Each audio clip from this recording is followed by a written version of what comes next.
Morning friends, स्वागत है आपका हमारे YouTube education channel Pradeep education में, जिसमें कि हम आपके लिए लेकर के आते हैं डेली करंट जीके, जिससे रिलेटेड कुछ इंपॉर्टेंट न्यूज़ लेकर के आए हैं आज आपके लिए।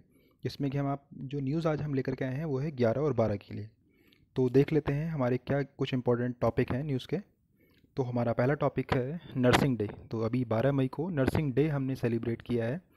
और नर्सिंग डे जो वर्ल्ड वाइड सेलिब्रेट किया जाता है, ये किया जाता है फ्लोरेंस नाइटिंगेल। इनके बर्थडे को हम as a nursing day celebrate करते हैं।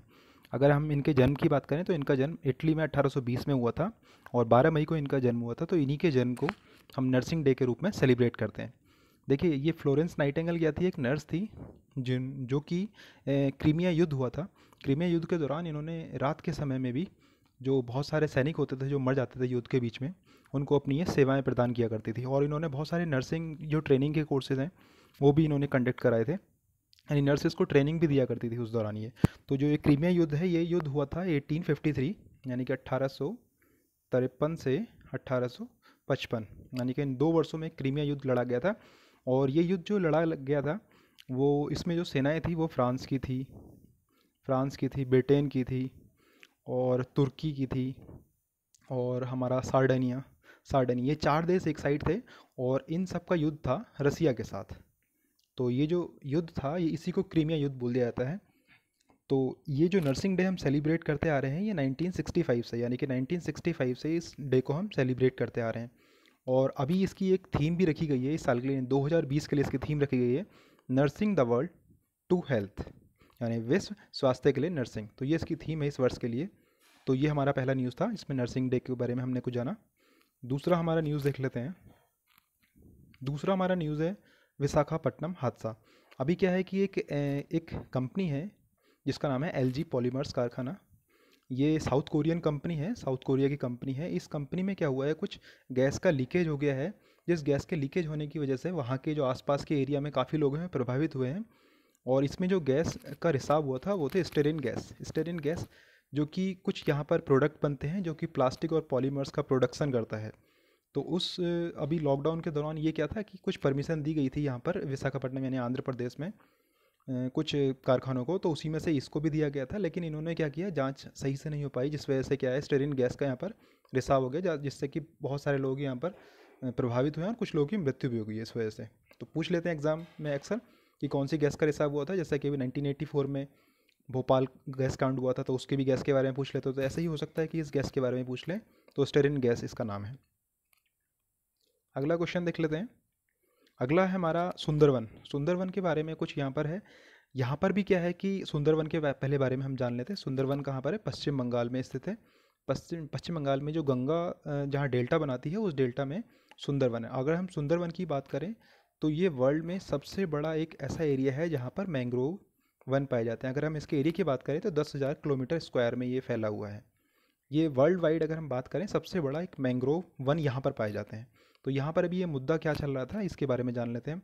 यहाँ पर मुद्दा ये चल रहा था कि अभी यहाँ पर फ्लाई ऐश क्या है, एक नावों के द्वारा इसमें काफ़ी बड़ी मात्रा में जो ऐसी यानी राख होती है उसको दूसरे स्थान पर लिया जाता है। तो यहाँ पर क्या है, कुछ तापीय ऊर्जा संयंत्र हैं जो कि अपना प्रोडक्शन करने के बाद कुछ ऐश निकलती है, इसको फ्लाई ऐश बोल देते हैं। इसको दूसरे देशों में यानी कि बांग्लादेश में ले जाता है, कुछ अन्य राज्यों में इसका उपयोग किया जाता है सीमेंट के उत्पादन में, यानी कि सीमेंट बनाने के लिए इस फ्लाई ऐश को यूज़ किया जाता है।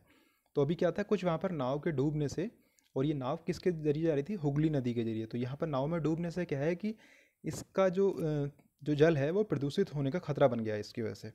तो अब हम हुगली नदी के बारे में थोड़ा जान लेते हैं। हुगली नदी क्या है? गंगा की ही एक वितरक है। वितरिका से मतलब है कि गंगा से ही अलग होने वाली एक नदी है, यानी गंगा से अलग हो जाती है ये। और यहाँ पर हमने 2 नदियाँ दिखाई हैं, एक तो हुगली है और मुरी गंगा। तो इन नदियों में इसका प्रभाव, इस फ्लाई ऐश का प्रभाव देखने को मिलेगा। अगर हम बात करें इन 2 नदियाँ, ये गंगा है यहाँ से, ये अलग हो जाती है इधर, और इधर ये जाती है हमारी मुरी गंगा हुगली से निकल करके। तो यहाँ के इसके बीच में एक द्वीप है जिसको कि हम सागर द्वीप बोल देते हैं। अगर पूछ लिया जाता है एग्जाम में सागर द्वीप किन 2 नदियों के बीच में है, तो हमारा आंसर होगा हुगली नदी और मुरी गंगा। ये दोनों ही गंगा की ऐसी नदियाँ हैं जो गंगा से अलग हुई हैं। और इसके प्रभाव क्या होंगे वो हम देख लेते हैं। इसके प्रभाव क्या क्या होने वाले हैं। इसके प्रभाव, अगर इस फ्लाई ऐश की वजह से क्या क्या प्रभाव होंगे जल के या पारिस्थितिक तंत्र में जो सुंदरवन में है। एक तो विषैले तत्व हैं, जो विषैले तत्व से क्या होगा, नदी का जल प्रदूषित हो जाएगा। दूसरा है मैंग्रोव जो क्षेत्र है वो वन प्रभावित होंगे इससे, और जो जलीय जीव है और वनस्पतियाँ हैं वो भी इससे प्रभावित होने वाली हैं। तो ये इससे कुछ नुकसान होने वाले हैं इसके कारण।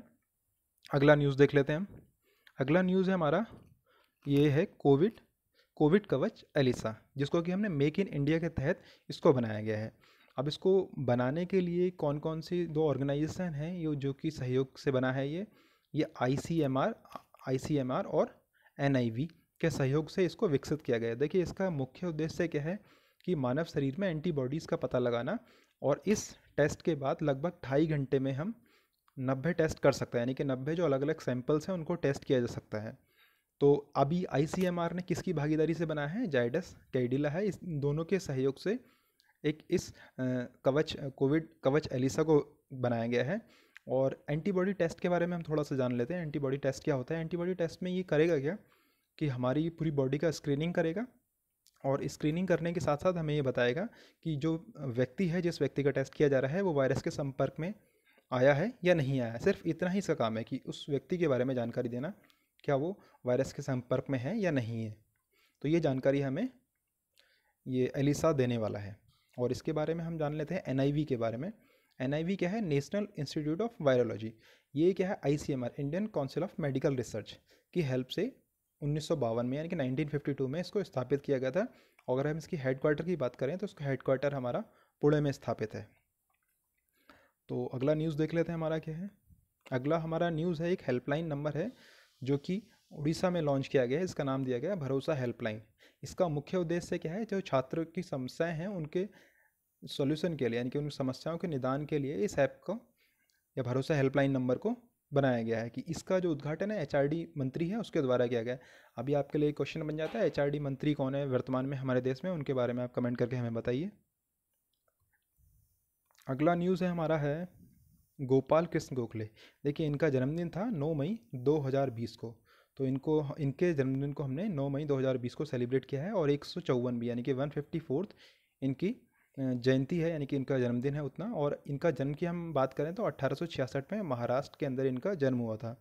और इनके बारे में कुछ अन्य तथ्य जान लेते हैं। और इनके बारे में एक दूसरा तथ्य है कि 1905 में ये कांग्रेस के अध्यक्ष बने थे। 1905 में एक विशेष हमारे देश में कुछ घटना हुई थी जिसको हमने बोल देते हैं बंग भंग विभाजन। उस समय अगर हम बात करें, अंग्रेज जो हमारे गवर्नर ये थे लॉर्ड कर्जन के समय पर बंग भंग हुआ था। और उस समय इसके अध्यक्ष थे गोपाल कृष्ण गोखले। और इनकी अगर हम बात करें तो ये गांधी जी के राजनीतिक गुरु भी माने जाते थे। यानी गांधी जी जब भारत लौट कर आए थे तो उस समय सबसे ज़्यादा इनका योगदान था भारत में गांधी जी को वापस बुलाने के लिए। तो गांधी जी इनको अपना राजनीतिक गुरु भी मानते थे। और इन्होंने बहुत सारे राजनीतिक और शिक्षा से सुधार संबंधित कार्य भी किए थे, जिसमें कि इन्होंने एक सोसाइटी बनाई थी जिसको नाम दिया गया था सर्वेंट्स ऑफ इंडिया सोसाइटी, यानी कि इसकी स्थापना इन्होंने की थी।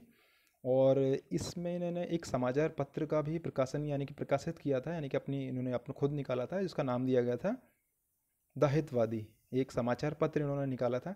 तो ये कुछ तथ्य थे गोपाल कृष्ण गोखले से, जिनका कि हमने जन्मदिन 9 मई 2020 को मनाया था। अभी अगला न्यूज़ देख लेते हैं। अगला न्यूज़ है हमारा राष्ट्रीय प्रौद्योगिकी दिवस।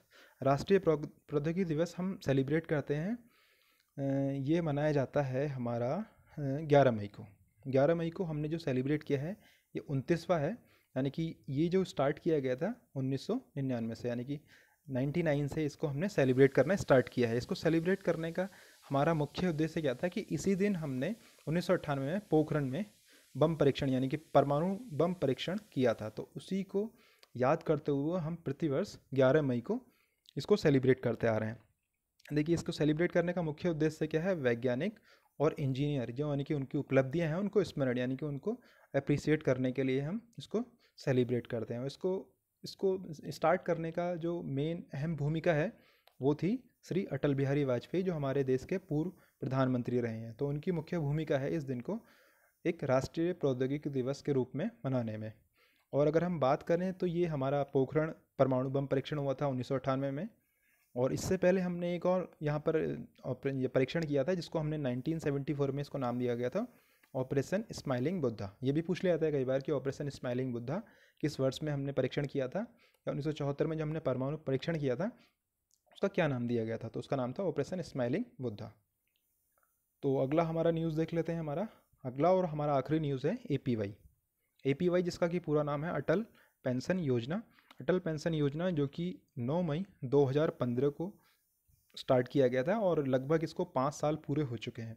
तो इसका मुख्य जो केंद्रित था इस योजना से लाभ दिलाने के लिए वो थे असंगठित क्षेत्र के श्रमिक। लगभग भारत में अगर हम बात करें तो 80% ऐसे श्रमिक हैं, 80% जो कि असंगठित क्षेत्रों में काम करते हैं। असंगठित क्षेत्र में वो श्रमिक आते हैं जिनको कि कुछ सामाजिक सुविधाएं प्रदान नहीं की जाती हैं, मतलब इनका कुछ प्रॉपर तरीका से नहीं होता है, जैसे कि पीएफ है, यानी कि अगर हम संगठित क्षेत्र की बात करें तो वे व्यक्ति हैं जिनको कि कुछ सामाजिक सुविधाएं प्रदान की जाती हैं, उनको फंड दिया जाता है, तो ये सब इनका काम, इनको ये सब सुविधाएं नहीं दी जाती हैं, इसीलिए हम इनको बोलते हैं असंगठित क्षेत्र।